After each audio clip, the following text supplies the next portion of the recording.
Hey now, good morning PSW staff, clients, and friends. Join us.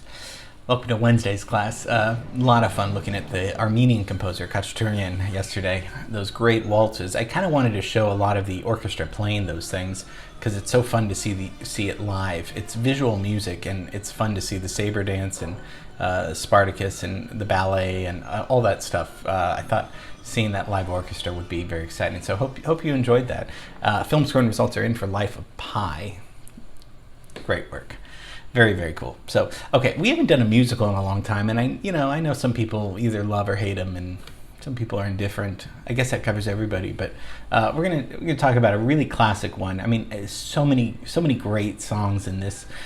We'll see what you think, but it's a classic one that deserves a little bit of we should explore it a little bit. I think you'll have fun though, because especially if you like cowboys and westerns and good music, we're gonna have a lot of fun looking at the 1953 American Technicolor Western musical, Calamity Jane. The Deadwood stages are rolling on over the plains, with the curtains flapping and the driver a slapping the reins. A beautiful sky, a wonderful day. Whip, crack away, whip, crack away, whip, crack away.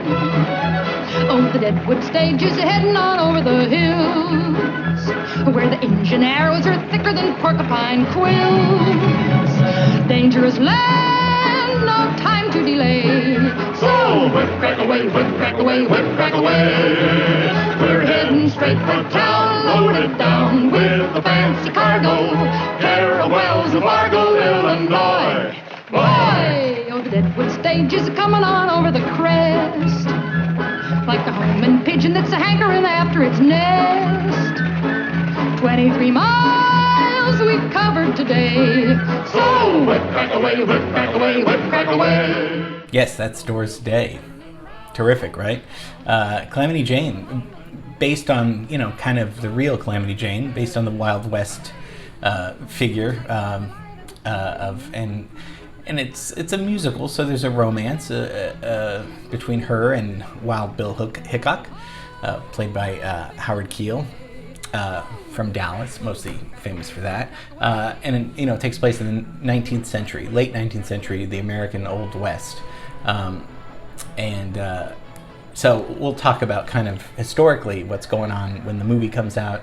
The songs, we're mostly here to enjoy some really cool scenes from the musical that are my personal favorite, and to just kind of see how great Doris Day shines in this. Introducing Henry Miller, just as busy as a fizzy sarsaparilla. Ain't a showman any smarter, operates the Golden Garter, where the cream of Deadwood City come to dine. And I'm glad to say he's a very good friend of mine. Say, where'd you get them fancy clothes? I know off some feller's laundry line. Hi, Bo, aren't you the prairie rose, smelling like a watermelon vine? Here's the man the sheriff watches.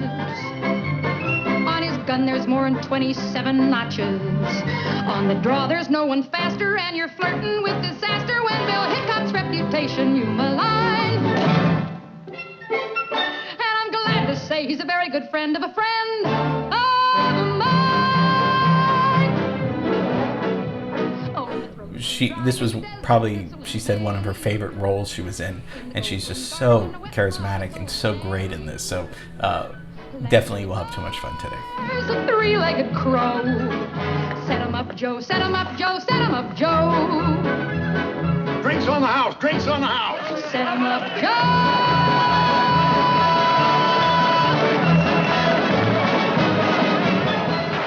First, we got to get there, though. I mean, how do we get there? Let's leave Hollywood and go to Deadwood, Dakota, because that's where the story takes place. Of course, it was filmed in Calabasas, though, but it's kind of more fun to go to Dakota. 1953, this musical comes out. Let's take a look at what's going on in the world. James Bond arrives in 1953, that early, right?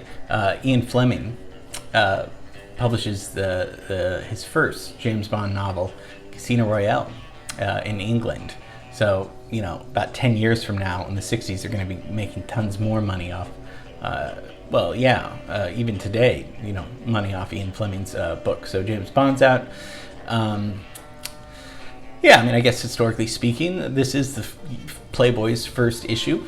Playboy comes out, will make a lot of change in the way everything is perceived, and I read it for the interviews, of course. But that was the famous Marilyn Monroe who appeared on the first on the cover of Playboy. Big year for Marilyn Monroe, actually, because she's in 2 other movies. So 53, she's the first girl in Playboy, and she's also in Gentlemen Prefer Blondes, and then she's also in How to Marry a Millionaire. So this was when she was really cooking here. What else happens? FBI starts getting communist leaders around because, this is the witch hunt. Another thing that happens in 53, which is kind of relevant, is that polio vaccine is starting to be developed. We have a vaccine now today, which is kind of cool. Economy-wise, color TVs are in now. They go on sale. So color TVs in 1953 are going on. And also the first Corvette car goes for sale. Other movies we looked at From Here to Eternity. We scored that. That's 1953. That comes out. And then music-wise, remember we did Leroy Anderson a few weeks ago. So we're getting some light music because this is before, the 60s, the revolution. This is before 10 years before the Beatles. So it's light music. It's Nat King Cole, Frank Sinatra, Perry Como, somebody we haven't talked about, but he was probably the biggest that year. Light lounge, feel-good music. Cool jazz is starting because we're kind of done with bebop. But so that music-wise, that's kind of what's going on. But then, of course, people are really loving musicals. So Calamity Jane, directed by David Butler. He did 30 films, over 30 films, a few Shirley Temple films, and then mostly directed the bulk of the Leave It to Beaver series, later on. But also did some other stuff with Doris Day because she's the big actor in this one. Mostly people know Doris Day. She just died at 97 years old. Like 2 years ago, less than 2 years ago. So she was kind of one of the last living legends. American actress, singer, and began her career as a big band singer, really. Her voice is just, she had it all, really.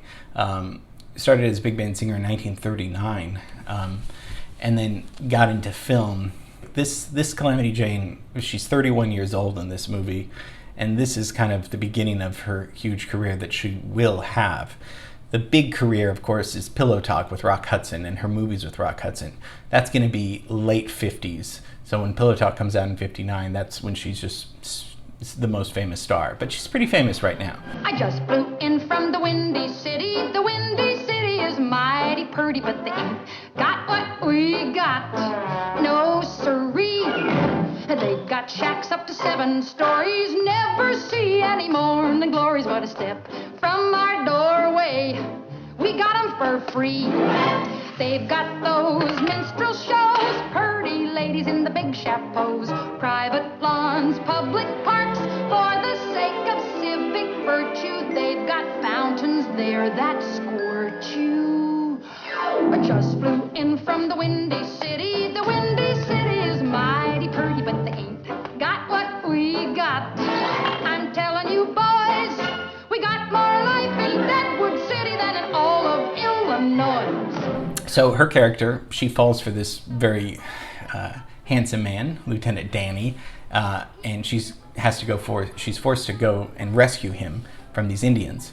And she's also realizing that the town in Deadwood, they're starved, but for female attention. They have a little saloon, and they want a woman to attract all of the stars, and they don't have, they just have Calamity, and she's not going to be good enough, so they need a, quote, real woman. So Calamity says, okay, fine, I'm going to find you a real woman. I'm going to go to Chicago and get this girl, this lady that everyone's, Adelaide Adams, that everyone's obsessed with. So she actually comes back with her maid instead, Katie, but she passes her off as the real Adelaide Adams. But they fall for it because she's very lovely and can sing, and So she's not the real star. So, but it's kind of funny. But so Katie, falls in love with Danny. Calamity Jane is very upset, but Calamity falls in love with Bill Hickok, and they both marry at the end. So, like I said, it's a musical. So, that none of that probably even happened in real life. I mean, they said Calamity Jane wasn't. She was never romantically involved with Bill Hickok. So, it doesn't matter. It's still a lot of fun music. Well, now if you've got a cutie who's a real sweet patootie, better keep it under your hat. Just remember curiosity and fables of old killed the curious cat. Supposing you love a laddie who's a sweet sugar daddy, better take in the welcoming mat. Remember there's a dozen dolls for every dam. You're not the only sweet pea in the can. So if you want to know the way to keep your man, keep it under your hat. Keep it under your hat. And the music, written by Sammy Fain. Great composer, American composer, wrote a lot of popular music in the 20s and 30s, and part of the American Songbook, like we've talked about other composers, Richard Rodgers and all that. He was self-taught, though, and played piano by ear, and wrote, a lot of great songs. I'll Be Seeing You, huge Billie Holiday song, That Old Feeling, personally love that song. But this movie stands out a lot for the big song in it, Secret Love. Once I had a secret love that lived within the heart of me. All too soon my secret love became impatient to be free. This won the Academy Awards for Best Original Song, and became Doris Day's #1 hit single in the United States. So this was a huge song. Sammy Fain wrote the music, and Paul Francis Webster wrote the lyrics. Just gorgeous. Supposedly they recorded this all in one take, the vocal. So that's a taste of the musical Calamity Jane. I hope you enjoyed that. It's great to see, real great dancing, great acting, great singing. The ensemble is so good, but mostly, the songs are so catchy and witty, and the lyrics are hilarious, and it's just all so much fun. So I hope you enjoyed Calamity Jane. I've been wanting to do this for like a year now, and I was like, I don't know if they'll like it, but I just had to bite the bullet. And we haven't done a musical in a long time, and musicals are an important part of popular culture, of course, and so all that stuff. Okay, I've said it all.